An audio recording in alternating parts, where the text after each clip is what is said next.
Good morning, dear students. I'm back. This is the second video on the topic of radioactivity. And my name is Farhan Mazhar, and the course we are studying is Physics 5054. Let's start today's lesson. It's about radioactivity. And remember, in the first video, and this is the second video, and in this topic, most of the material we have to read together, and wherever the explanation is required, I will try to explain the things to you.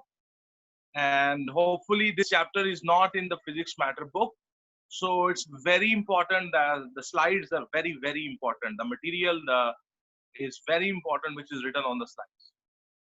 Okay, let's start. So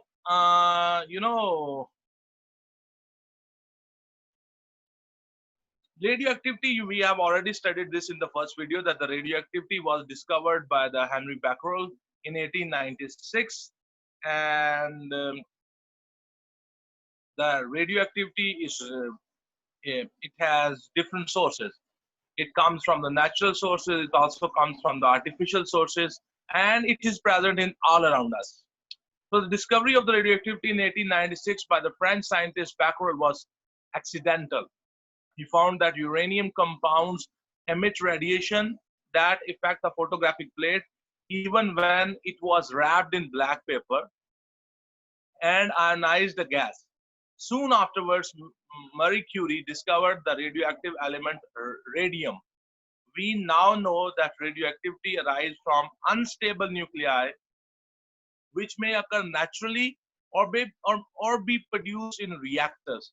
Radioactive materials are widely used in industry, medicine, and research.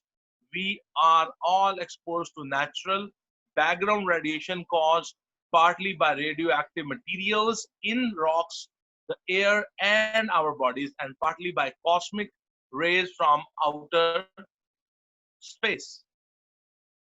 So here, this instrument is called electroscope, and this instrument has this brass disc. It's a metal, and we have a rod, and in the bottom here we have two gold leaves. So what happened, we can charge it. You can study it in the electricity chapter about the electroscope. But when you charge it, so the same charge, for example, if you have charged it as positive, so the same charge, positive charge, will appear here and a positive charge will appear here. So what will happen when the electroscope is charged, these leaves will open, they will move away from each other. And when there is no charge on the electroscope, these leaves will collapse, they will come joined together. So by using this electroscope, we can observe the ionization effect of the radioactivity. When the radioactive particle, the radiation, the radiation is alpha, beta, and gamma. So when they travel in air, what they do, they ionize the air. Or if any other material come in their path, they will ionize it. So their ionization effect can be studied by using an electroscope. So this is a basic diagram of an electroscope. So if they are open and the air here gets ionized, so they will close. Due to the ionization, charged electroscope, if you have already a charged electroscope and its leaves are open like this, so if the air here, it becomes charged, it becomes ionized. What will happen? It will lose its charge and they will close, they will collapse. The leaves will collapse. That will show that the air there has been ionized and it has neutralized the brass disc. The charge on the electroscope has been neutralized. So these leaves will close. We will study this, how this works. Okay, here we go. So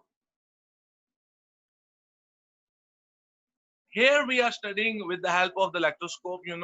If you have electroscope which is charged already. When the electroscope is charged already, the gold leaves here, they will be open. They will be open like this. So bring a lighted match near the brass disc. So what will happen due to this lighted match? The air here will be ionized. When the air here will be ionized, it will produce electrons, it will produce positive charges. So what will happen? This brass disc, which is already charged, it will be neutralized. When it will be neutralized, these leaves will close. They will collapse. When they collapse, so that shows that the air here has been ionized. So you see, if you have a lighted match, with the help of the lighted match, you can ionize the air near the brass disc, and when the air will ionize, it will neutralize the electroscope, and the gold leaves will collapse. So if you have a charged electroscope, its leaves will be open, and when you bring a lighted match near the top of the electroscope, the air there will be ionized, and when the air will ionize, it will produce electrons, it will also produce positive ions, and they will neutralize the electroscope. When the electroscope will be neutralized, the leaves will close, the leaves will collapse, and this will show that the air there was ionized. So if you bring a source of radiation, for example, in this B figure, we have an electroscope which is already charged. So its leaves are open. And we bring a radium source. Radium is a radioactive isotope, and it gives out radiation. So you know, when radiation will pass in this air here will be ionized. When this air will be ionized, what will happen? It will produce electrons. When the ionization process will take place, both kind of charges will be produced. There will be electrons, negative charges, there will be positive ions, and what they will do, they will neutralize this electroscope. And when the electroscope will be neutralized, these leaves which are opened right now, they will close, they will collapse. So this radiation which is coming out of this radium source is not, it's invisible. But you know, its presence and its ionizing effect can be studied, because when you bring the radium source near this charged electroscope, after some time its leaves collapse, its gold leaves collapse, which means that the air here on the top has been ionized by the radium source. A charged electroscope discharges when a lighted match or a radium source held in the forceps is brought near the cap. I hope you have understood this idea. So here we have a diagram that how the ionization is taking place. So here we have a neutral atom or a molecule. It has electrons in its outer shells. So when that electron is taken out of that neutral atom, or by some process, if you take that electron away from the atom, so you will get a negative charge electron, and that neutral atom, now it will be deficient in negative charges, so it will become a positive ion. So this is how the ionization process takes place. So this slide is about what happened there. I have already explained to you. In the first case, the flame knocks electron out of surrounding air molecules, leaving them as positively charged ions. That is, air molecules which have lost one or more electrons. In the second case, radiation causes the same effect, called ionization. The positive ions are attracted to the cap if it is negatively charged, If it is positively charged, the electrons are attracted. As a result, in either case, the charge on the electroscope is neutralized. That is, it loses its charge. I have already explained you this concept. Here we have, it's a famous detector of the radiation. We call it the Geiger-Müller or GM tube. It's called Geiger-Müller tube, or in short, we say GM tube. GM tube is able to detect the radiation. If in some place radiation is present, the GM tube is used to detect if the radiation is present, and the GM tube can also tell you the intensity of that radiation. The process is very simple. The GM tube basically works on the ionizing ability of the radiation. You see, when the radiation from a radioactive substance travels in the air, it ionizes the air molecules which come in its path. And this ionization ability can be used to detect if the radiation is present or not. And the GM tube works on this principle. It uses the ability of the radiation to ionize the gases in its path, and it converts into you can see into electrical pulses, and we count that in 1 second how many pulses are produced by that radiation. You see, this diagram is very important. In paper, in some of your theory papers, they have asked you to draw this diagram. So try to understand what is this diagram, because sometimes you have to describe that how the GM tube works, and sometimes you have to draw this diagram. So it's a Geiger-Müller tube or GM tube. So in the GM tube, it's the working principle and the construction is very simple. Here we have a metal cylinder. This is the metal cylinder, and the metal cylinder is basically connected with the negative terminal. And so this metal cylinder, the inner side of the metal cylinder, is also acting like a cathode. And inside, in the middle of that cylinder, we have a wire, and that wire is connected with the positive terminal, and it is a anode. So in this tube, we have argon gas, which is a noble gas, and its pressure is very low. And we have argon gas filled here at a very low pressure. And this opening is covered with the mica. Mica is the name of a material. So this opening is covered with the mica. And you can see this anode is connected with this battery, and this negative is passes through a scale or rate meter, and it is connected with the negative terminal of the battery.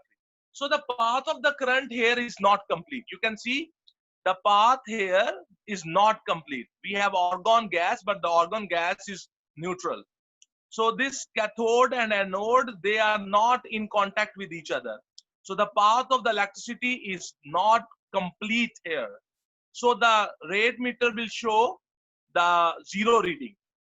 When this argon gas, if some radiation enters in this metal cylinder, what will happen? That argon gas will be ionized. When the radiation through this mica window will enter in this metal cylinder, the argon here will be ionized. When the argon will be ionized, it will convert into positive and negative ions. So when the positive and negative ions are created here, the path of the current between the cathode and the anode due to those ions will be completed. And whenever this path will be completed, a pulse of current will be sent to the rate meter. And whenever the path of the current due to the ionization of the argon is completed, a pulse of current is sent to the rate meter, and the rate meter will count that in 1 second how many pulses of current are set. The GM tube will show that reading on a digital, we have a digital display, and on that digital display, the rate meter will be showing that in 1 second how many pulses of current are created. So with this, the GM tube also produces a sound. Whenever a pulse is created, the GM tube produces a sound, and it gives click, click, click, click, click, click, click, click. So whenever you have a GM tube in your hand and you bring it near to the radioactive source, it will produce a sound of click, click, click, click, click, click, click, and that shows that the radiation is there. If the radiation intensity is more, then the click click sound will be more frequent. So on the sound, the GM tube also produces sound, which gives you an idea that how much is the radiation there. Plus, the GM tube also displays on a digital display. It tells you how many pulses of current are produced in 1 second. So you see, the GM tube is basically using the ability, it's able to detect the radiation, and the radiation has ability to ionize the gases which come in its path. And the GM tube uses that ability of the radiation to detect the presence of radiation in any on any location. So it's very simple diagram, and it's very important diagram. You see, this comes in paper. This directly comes in paper. In many papers, this question has come where you have to draw the GM tube. And in many papers, the question is how the GM tube works. So GM tube or Geiger-Müller tube is a detector of radiation. It is a device which can be used to find if the radiation is present or not. And it's a very portable, and it's very handy, and its results are quick. You see, the um, photographic film is also used to find the presence of radiation. But the photographic film, when the radiation comes and fall on the photographic film, an image is formed on the photographic film, and then you have to take the photographic film to the studio and you have to develop it.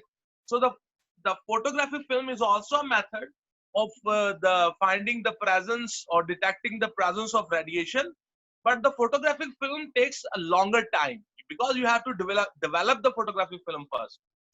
But the Geiger-Müller tube, it's quick, and if the radiation is present there, immediately, within no time, it will give you the reading that how much radiation is present there. I hope that you have understood this.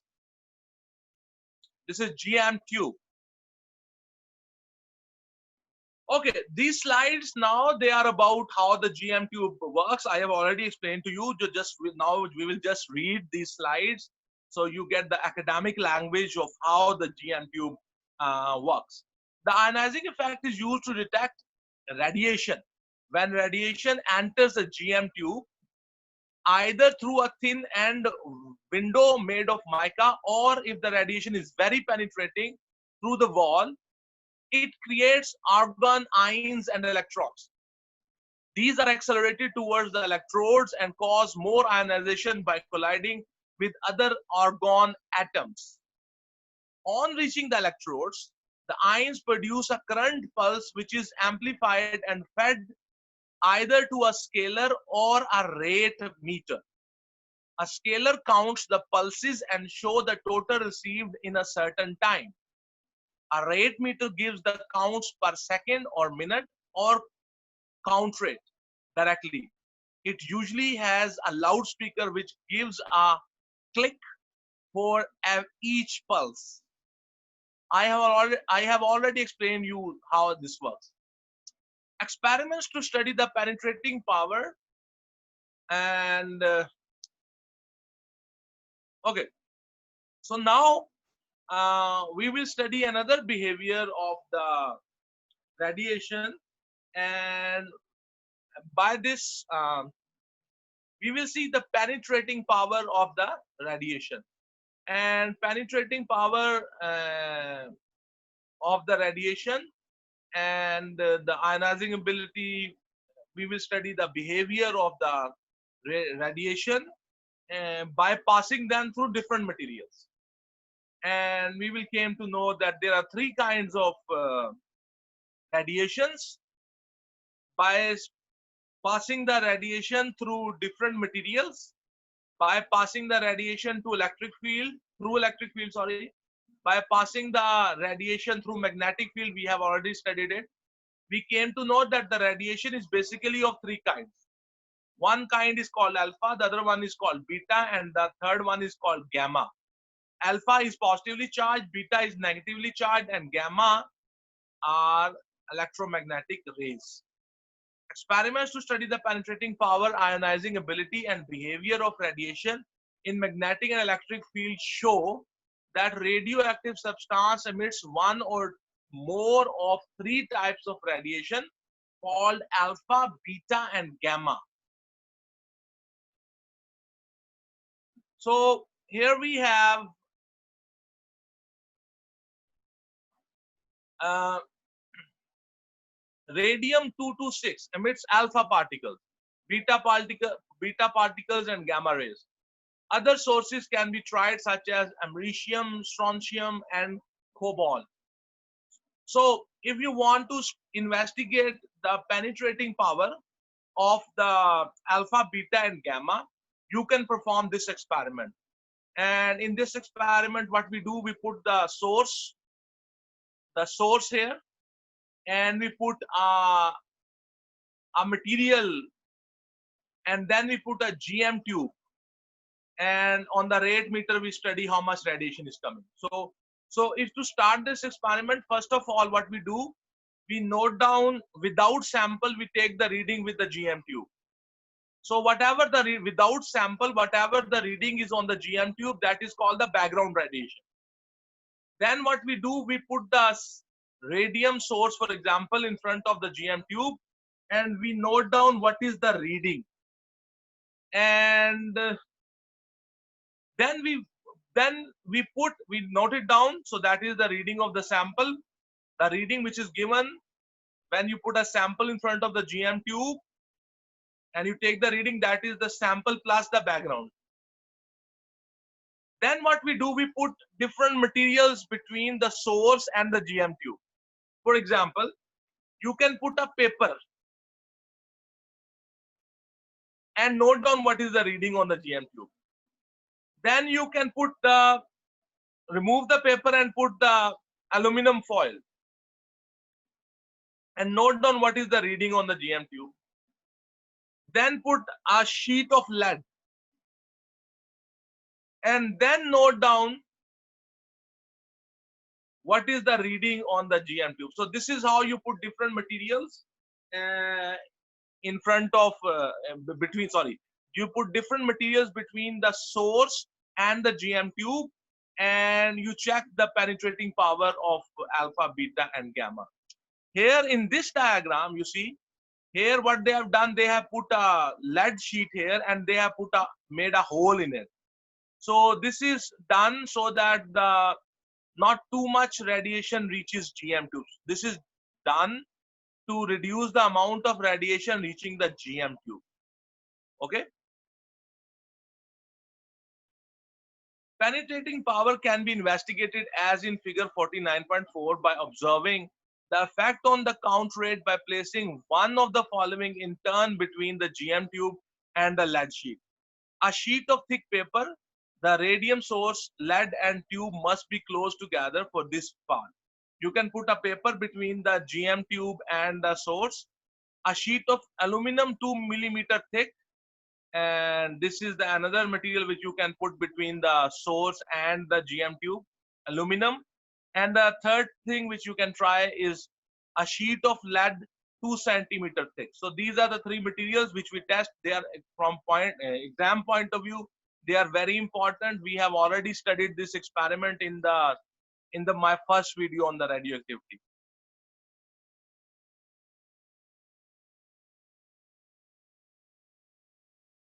Alpha particles, when you will be studying the alpha particles, if you are studying alpha particles and you perform the penetrating experiment, and what you will notice that the alpha particles um, will they will be absorbed or they will be stopped by the paper. You see, if you have source which is giving out alpha particles, if you put a paper between the source and the detector, the alpha particles will be stopped. So it means that the alpha particles cannot pass through a thick sheet of paper. Okay. If you study the alpha particles in the electric field or magnetic field, then you will came to know that the alpha particles are basically positively charged. How we came to know this? Because when you if you have a source which is giving out alpha particles and you pass those alpha particles through an electric field, the alpha particles will be attracted towards the negative electrode. If you pass the alpha particles through a magnetic field and you observe the bending of the alpha particles, you will came to know that the alpha particles are positively charged because they will be obeying the motor effect. They will be perfectly obeying the Fleming's left hand rule. So these alpha particles, these are stored by a thick sheet of paper and have a range in air of only a few centimeters. In air, they can travel only few centimeters since they cause intense ionization in a gas due to frequent collisions with the gas molecules. They are deflected by electric and strong magnetic field in a direction and by an amount which suggests that they are helium atom minus 2 electrons. That is helium ions with a double positive charge. From a particular substance, they are all emitted with the same speed, about 1/20th of that of light. Americium AM241 is a pure alpha source. You see, another very important thing which in this slide they have told us, that the alpha particles are like the nucleus of helium. Alpha particles have 2 protons and 2 neutrons. They don't have electrons in them like the atom of helium. They are like the nucleus of helium. Remember this word. Not like atom of helium, they are like nucleus of helium. They have the 2 protons and 2 neutrons. Alpha is positively charged. It has positive 2 charge on it. Okay, if you have beta particles and you study the penetrating power of the beta particles, what you will observe that the beta particles can travel several meters in air. If you put a paper in between the source of a beta particle and the GM tube, the paper will not be able to stop it. The beta particles, they can penetrate through the paper. But if you put a aluminum foil between the beta source and the detector, the beta particles will be stopped. So the beta particles, they can pass through the paper, but they cannot pass through few millimeter thick aluminum foil. If you pass the beta particles through electric field, the beta particles will be attracted towards the positive electrode or positive terminal or positive plate, which shows that they have negative charge. And when you pass the beta particles through the magnetic field, what you will observe that their bending is like the bending of negative charge particles. So from these we came to know that the beta particles are negatively charged. Okay. These beta particles are stopped by a few millimeters of aluminum and some have a range in air of several meters. Their ionizing power is much less than that of alpha particles. As well as being deflected by electric fields, they are more easily deflected by magnetic fields. Measurements show that beta particles are streams of high energy electrons like cathode rays. emitted with a range of speeds up to that of light. Strontium, SR90, strontium 90 emits beta particles only. So here in this diagram, you can see we have passed the beta particles through a magnetic field. And you can see here I have a source, strontium, and that's strontium is producing only the beta particles. And when these beta particles, the ray of beta particle is passed through the, when there is no magnetic field, the beta particles will be coming straight. So on position A, the GM tube will show you some reading. But when you put a magnet here, the, the magnet which is shown, so what will happen, because the beta particles are negatively charged, so they will be bended downward. So now if you put the GM tube on the location A, there will be no reading. The reading will be the background radiation. But if you move the GM tube little downward on the location B, again it will give you the reading that there is radiation present. So from here, because this radiation is not visible. So, but when the GM tube reaches the position B, when the magnetic field is applied, we find again a high reading on the GM tube, which shows that the beta particles have deflected downward. And by their deflection, we came to know that they are negatively charged. You can do the same process with the with the alpha particles. The alpha particles will be bended in upward direction. So the GM tube will only find reading when you move it up here. And if you have the gamma rays, they will go straight. They will be undeflected. There will be no effect of electric and magnetic field on the gamma rays. We will study this in the next slide. The magnetic deflection of beta particles can be shown as in the figure 49.5. I have shown you that figure already. With the GM tube at the A position and without the magnet, the count rate is noted. Inserting the magnet reduces the count rate, but it increases again when the GM tube is moved sideways to the B.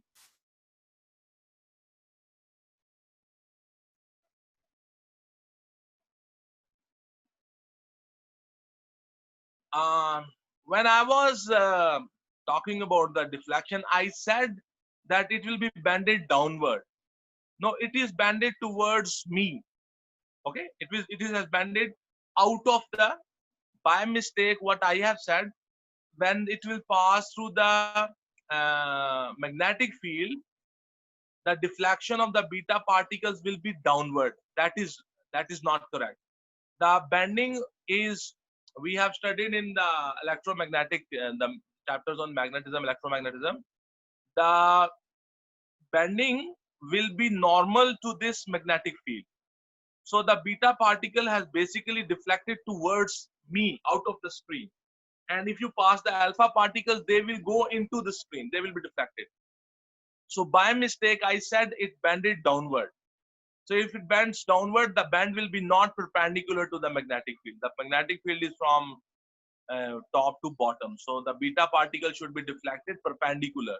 So it will bend towards me out of the screen. Okay, I made a mistake.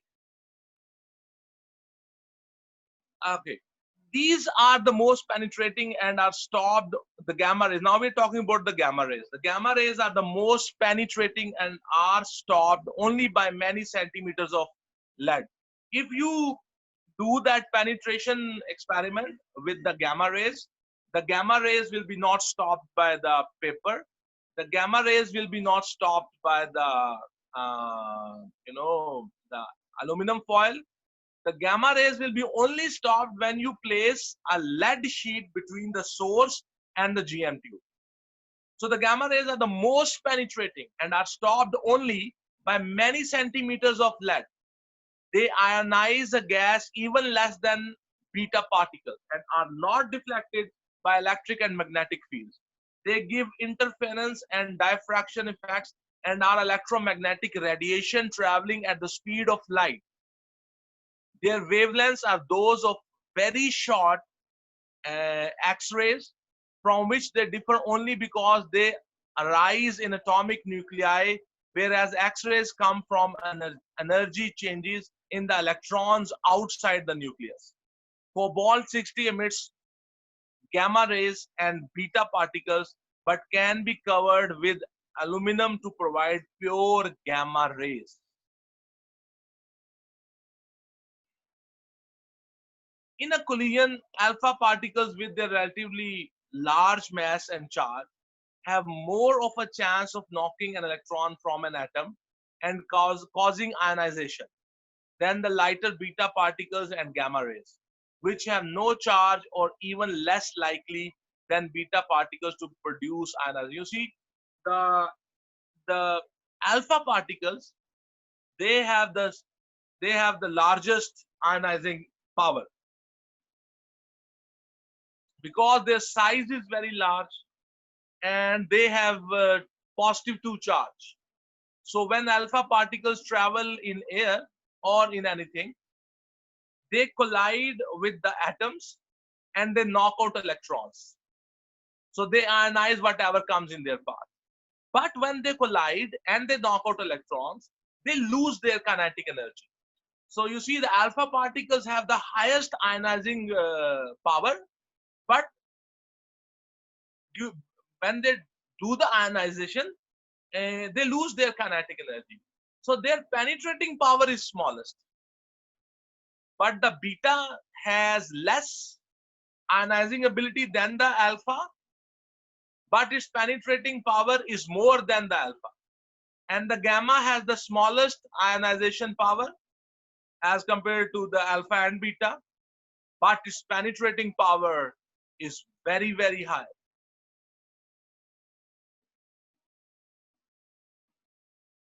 A GM tube detects beta particles and gamma rays and energetic alpha particles.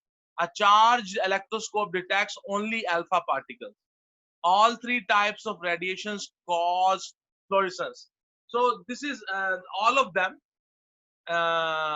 cause fluorescence. So the fluorescence phenomena, that means then radiation strikes with the fluorescent coated area or plane, the fluorescence is produced. So all the 3 radiations cause the fluorescence. So that can also be used to detect that the radiation is present or not. Okay, now here you see we are studying comparing the alpha and beta and the gamma, and we are studying it in a magnetic field. And the magnetic field here is represented with the crosses. And when the magnetic field is represented with the crosses, it means that the magnetic field is into the screen. And the particles are projected, alpha, beta, and gamma radiation, they are projected. And by applying the Fleming's left-hand rule, we can find the direction of the deflection of these particles. And so you see, if I apply the magnetic field FMC, you see FMC, my left-hand rule, magnetic field is into the screen. The charged particles are going in this way. My thumb points upward. So you see, when you pass the alpha particles through magnetic field, they bend upward. So they are obeying that Fleming's left-hand rule. So from here we also came to know that the alpha particles are positively charged. But because they are very heavy, the bend is not very sharp. You see, the bend is happening slowly, slowly, slowly. In the case of the beta particles, when you pass the beta particles through this magnetic field, they move opposite to the direction which is predicted by the Fleming's left-hand rule. So this shows that the beta particles are negatively charged. And another thing, that the bend in the deflection in the beta particles is very sharp. That shows that their size is very small. The gamma rays, when they pass through the magnetic field, the magnetic field has no effect on the gamma rays. They went straight, they went undeflected through the magnetic field. The behavior of the 3 kinds of radiations in a magnetic field is summarized in the figure 49.68. The deflections not to the scale are found from Fleming's left-hand rule, taking negative charge moving to the right as equivalent to positive conventional current to the left. So we have already done this. I hope that you have understood this.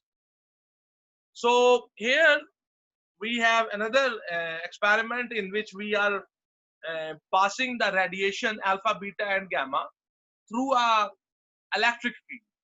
So this top plate here, this top plate is positively charged, this lower plate is negatively charged, and we have passed the three radiations, alpha, beta, and gamma, through the electric field.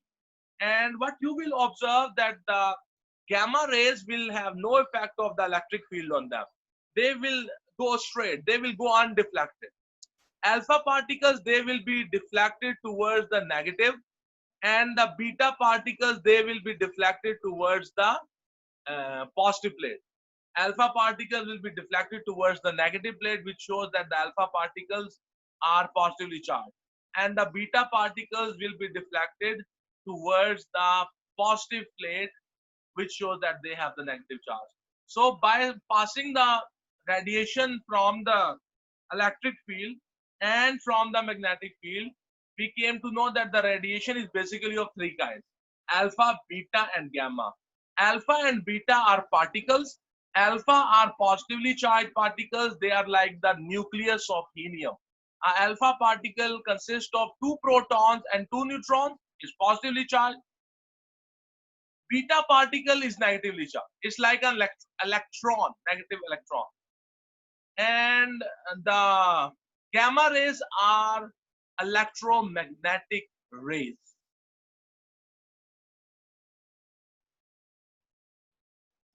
So, figure 49.6b shows the behavior of alpha particles, beta radiation, and gamma rays in a uniform electric field. Alpha particles are attracted towards the negative charged metal plate.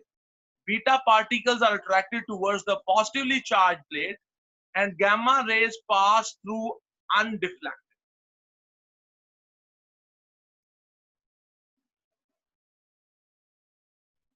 So we have,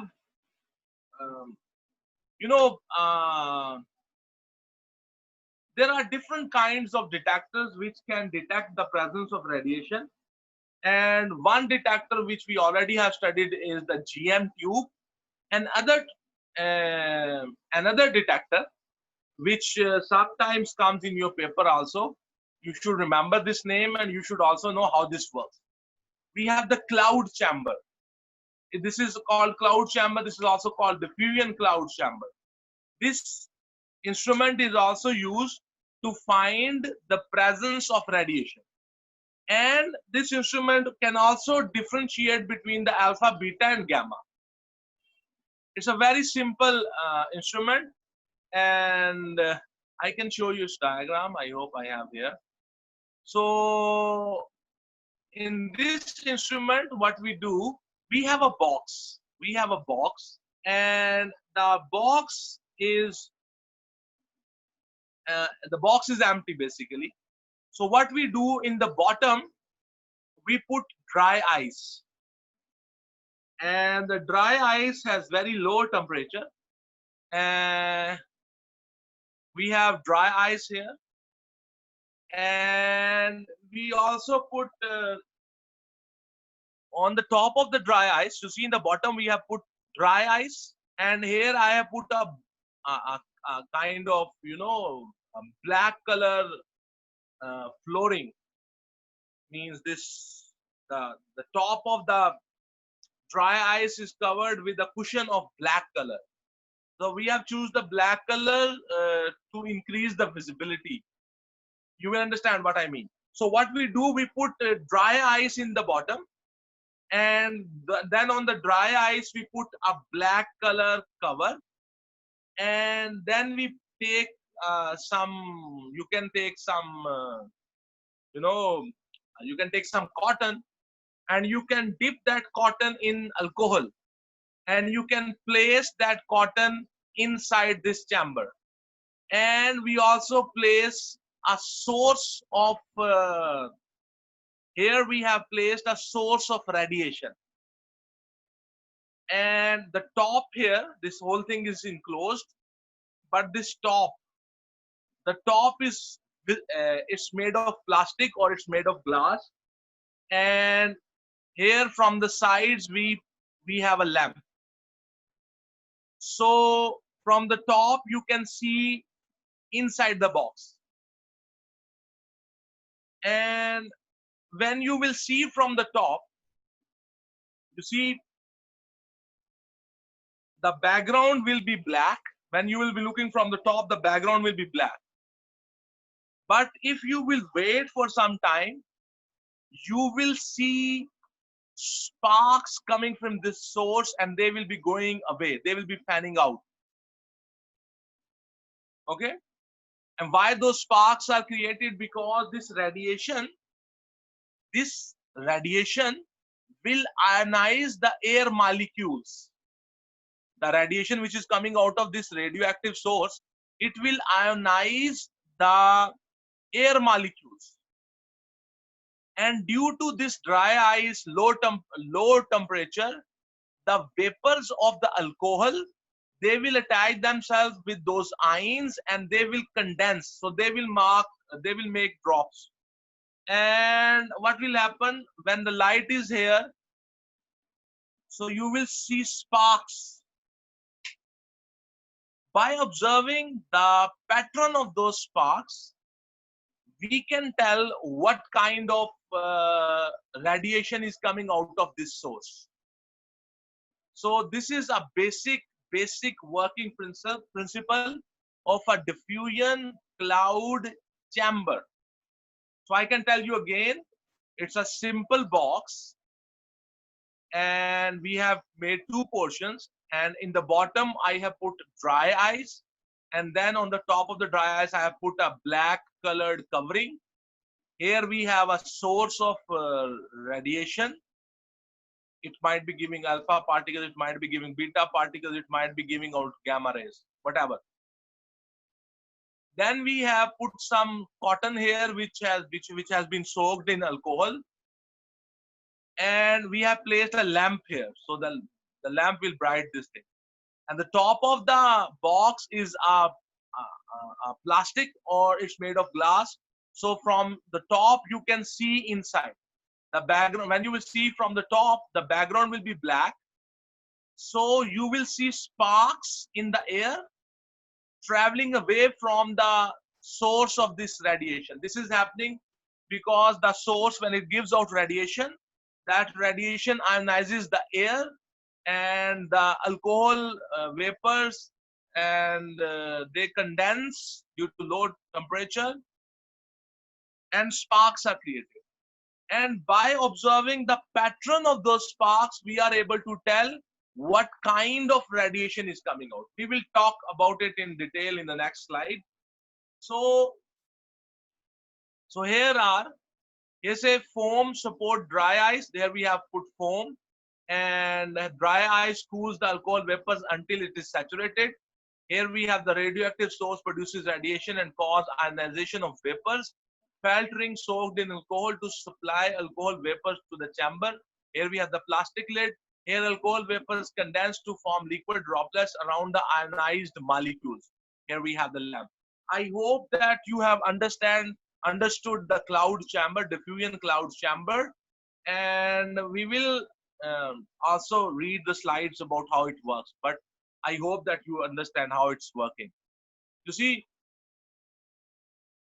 the path of particles of radiation, the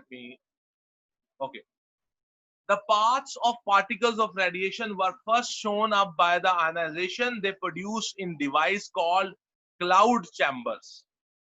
When air containing a vapor alcohol is cooled enough, saturation occurs. If ionizing radiation passes through the air, further cooling causes the saturated vapors to condense on the ions created. The resulting white line of tiny liquid drops shows up as a track when illuminated. So, in a diffusion cloud chamber, alpha particles showed straight, thick tracks. A very fast beta particle produced thin straight tracks, while slower ones gave short, twisted, thicker tracks. Gamma rays eject electrons from air molecules. The ejected electrons behave like beta particles in the cloud chamber and produce their own tracks spreading out from the gamma rays. So look at this diagram. You see, when you will look out from the top of the diffusion cloud chamber, and you have placed a source which is emitting the alpha particles, and then you wait for some time. So this is the source, and you are looking from the top of the cloud chamber, and what you will see in that black background, you will see the lights like this. They are fanning out from this source.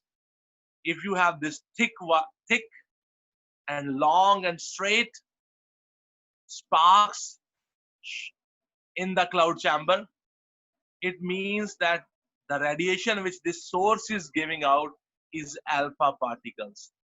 Okay, so this kind of pattern is only shown in the diffusion cloud chamber by the alpha particles, because their ionizing power is very high. So this kind of patterns are shown by the beta particles. Okay, I have another diagram, very interesting diagram, that will show you. You will understand it better. So these are the three the patterns and particle tracks in the diffusion cloud chamber. You see, if from the top you observe the diffusion cloud chamber and you observe this kind of pattern, straight lines fanning out from the source, it means that the source is giving out alpha particles. If you find this kind of pattern fanning out, but the lines are not straight, they are little wavy, it means that the beta particles is given out by this source. If in the diffusion cloud chamber you observe this kind of sparks or light patterns, this means broken and not continuous, broken. And it means that the gamma rays are given out by this source. So it's very important to recognize that the beta alpha particles will make which kind of pattern in the cloud chamber, and the beta particles will make which kind of pattern in the diffusion cloud chamber, and the gamma rays which will make which kind of pattern in the diffusion cloud chamber. I hope that you have understood the diffusion cloud chamber.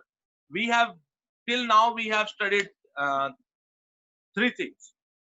One, that the photographic film can be used to detect the presence of the radiation. Second, we have studied that the GM tube, the Geiger-Müller tube, can be used to detect the presence of the radiation. And now we are studying the third detector, which is called a diffusion cloud chamber. It can be used to detect the presence of radiation, and the diffusion cloud chamber will also be able to tell the difference between the alpha, beta, and gamma also. So another detector, we call it the bubble chamber. You don't need to memorize it. You only need to understand, or you only need to remember its name. Okay, you don't need to go in detail, but it's called the bubble chamber. Bubble chamber is another kind of detector which is used to detect the presence of radiation. You should remember this name. Okay, the bubble chamber, in which the radiation leaves a trail of bubbles in the liquid hydrogen, has now replaced the cloud chamber in research work. The higher density of atoms in the liquid gives better defined tracks, as shown in the figure 49.8, than obtained in a cloud chamber. A magnetic field is usually applied across the bubble chamber, which causes charged particles to move in circular paths. The sign of the charge can be deduced from the way the path curves. So you don't need to go into detail. You only should understand, you should only remember the name, the bubble chamber. You see, in the bubble chamber, we have the liquid hydrogen, and in which when we pass the radiation, so the particles make this kind of circular curved paths. And from observing these curved paths, we are able to determine which kind of radiation it is. So here is a schematic diagram of the, here we have, the magnetic field is applied, magnetic coils are here. Here we have liquid, hydrogen liquid, and we are passing particles through it. And on the top we have a camera, and by observing the curves which are shown in the liquid by the charged particles, by observing them, we are able to tell which kind of particles are coming out of the radioactive substance. So this is a basic diagram of the bubble chamber. You only need to remember this name. Okay. Here we have another, detector. This is called the solid state detector. So the solid state detector, you should know the name. And for your information, I've just written here how it works. And but you see, you have not yet studied the electronics, so that's why the wording might not be very clear to you. But in your course, you only need to know the name of the detector. So the bubble cloud chamber and the solid state detector, you only need to remember the names of these detectors. Solid state detector, also called semiconductor radiation detector. Radiation detector in which a semiconductor material such as a silicon or germanium crystal constitutes the detecting medium. One such device consists of a PN junction across which a pulse of current develops when a particle of ionizing radiation traverses it. In a different device, the absorption of ionizing radiation generates pairs of charge carriers, electron deficient sites, we call them holes, in a block of semiconducting material. The migration of these carriers under the influence of a voltage maintained between the opposite faces of the block constitute a pulse of current. The pulse created in this way are amplified, recorded, and analyzed to determine the energy, number, or identity of the incident charged particles. The sensitivity of these detectors is increased by operating them at low temperatures, commonly that of liquid nitrogen minus 164 degrees centigrade, which suppresses the random formation of the charge carriers by thermal vibration. So you should only remember, you need to remember only the name of this detector, solid state detector. Okay, so another thing which is very important, that the atoms which are radioactive, the atoms which are radioactive, their nucleus give out radiation, and the radiation could be alpha, beta, or gamma, or all of them, or two of them, or one of them. So if you have a radioactive atom, it will give out radiation, and the radiation is coming from the nucleus of that atom. And when especially a radioactive atom gives alpha or beta from its nucleus, the proton number of that nucleus changes. And for example, if it's uranium, after giving out alpha beta, it will be no more uranium because its proton number have changed. So we call it radioactive decay. So when an unstable nucleus, a radioactive nucleus which is unstable, it gives out alpha or beta from its nucleus, its proton number changes, its nucleon number changes. So basically the element changes, converts into another element. And we say the first one was the parent nucleus, and the new formed is the daughter nucleus. So the parent nucleus has decayed and a new nucleus has formed. A new element has formed. Radioactive atoms have unstable nuclei, and when they emit alpha particles or beta particles, they decay into atoms of different elements that have more stable nuclei.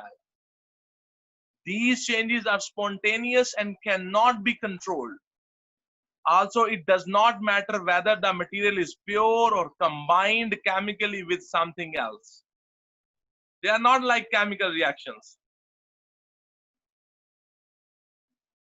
The rate of decay is unaffected by temperature, but every radioactive element has its own defined decay rate, expressed by its half-life.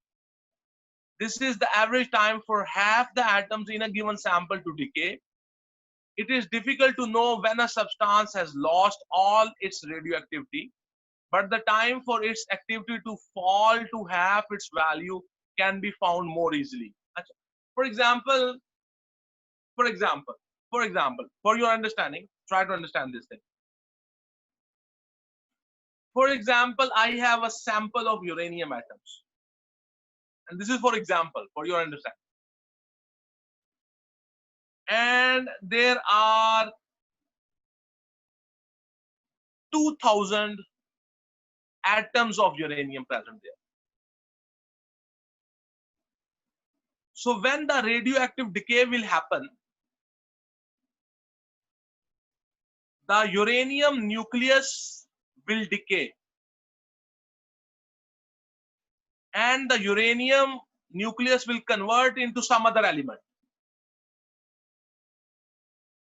So there was originally 2000 atoms of uranium. You are supposed to note down how much time it takes for half of the uranium atoms to decay. So if there were 2000 atoms of uranium, so when note down the time when you start your observation, when only half the uranium atoms are left. Note down how much time this thing took. For example, there were 2000 atoms of uranium, and then after some time there are only 1000 left. So the amount of radioactive isotopes have decayed. The amount of radioactive atoms left are half, from 2000 to 1000. To do this, the time lapse, the time which was taken to convert 2000 uranium atoms to only 1000 uranium atoms, the time taken is half-life. For example, this is not real, but for example, it takes 3 hours.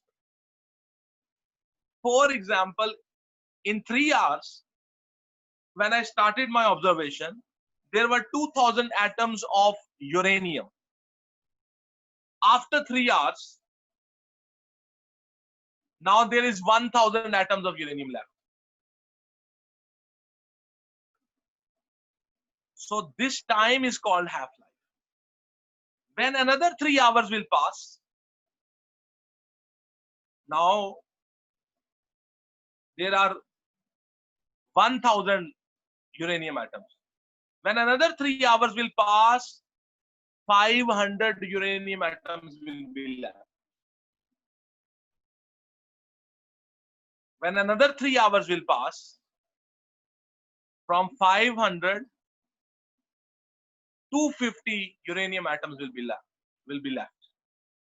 So you see, as the half-life passes, every time the half-life passes,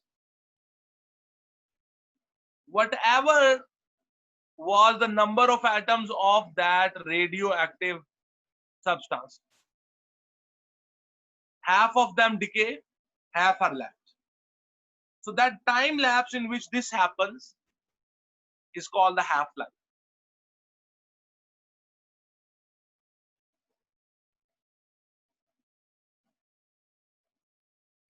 Here, here you can see a very good example. Here we have a graph. This is a decay curve, very important decay curve. And you see,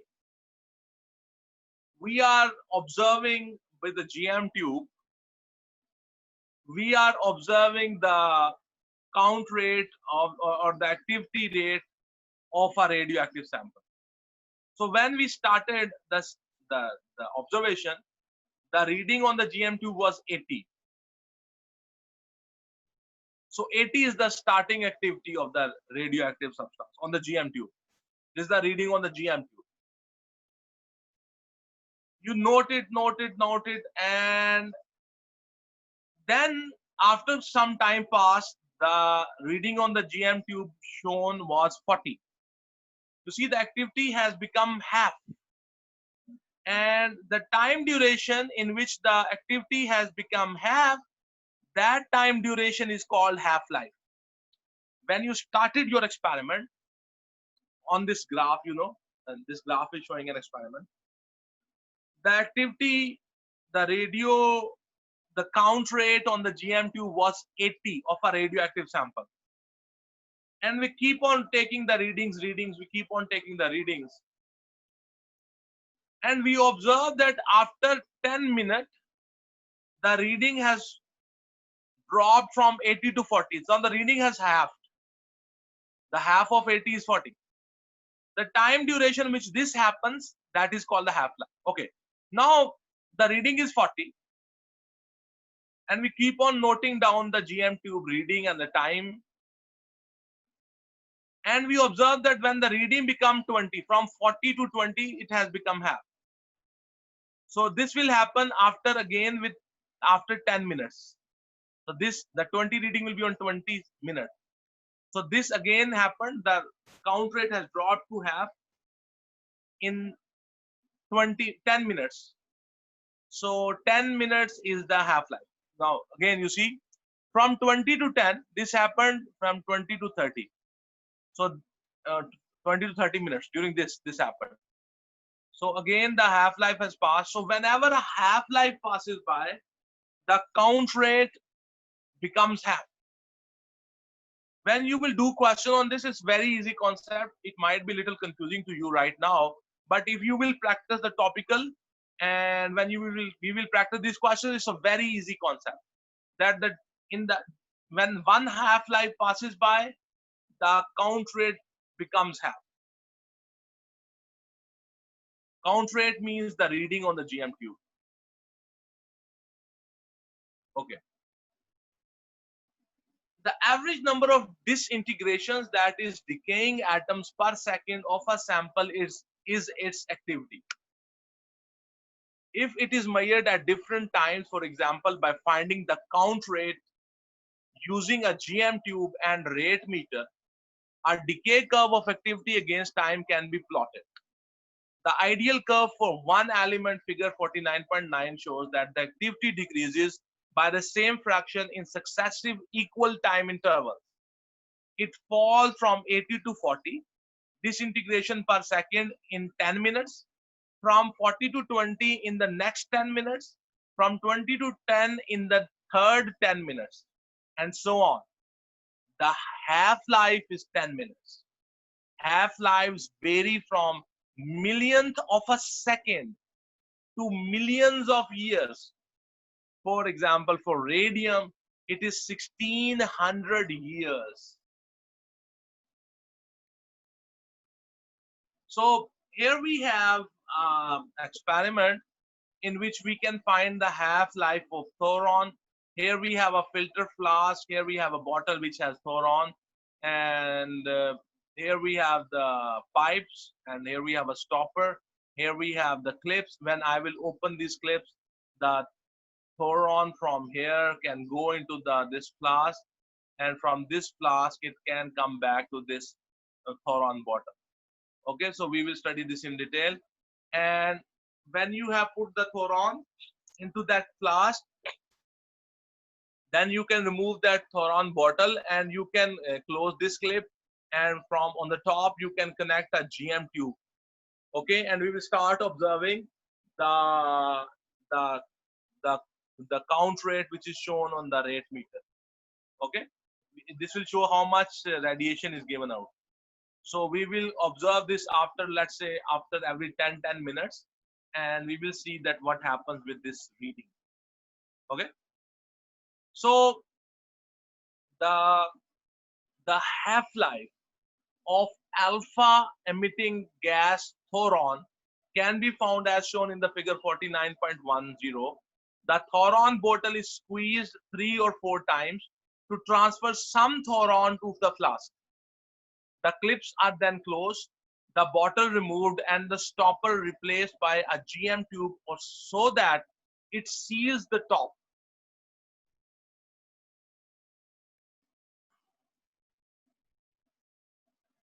When the rate meter reading has reached its maximum and started to fall, the count rate is noted every 15 seconds for 2 minutes and then every 60 seconds for the next few minutes.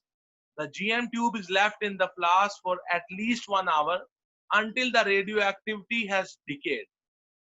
A measure of the background radiation is obtained by recording the counts for a period, say 10 minutes, at a position well away from the Thoron equipment.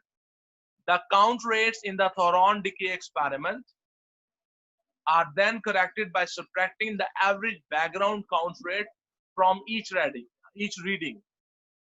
A graph of the corrected count rate against time is plotted, and the half-life, which will be 52 seconds, estimated from it. So we will draw the decay curve for this Thoron, and from there we will be able to tell what is the half-life of the Thoron. So I hope you have understood this.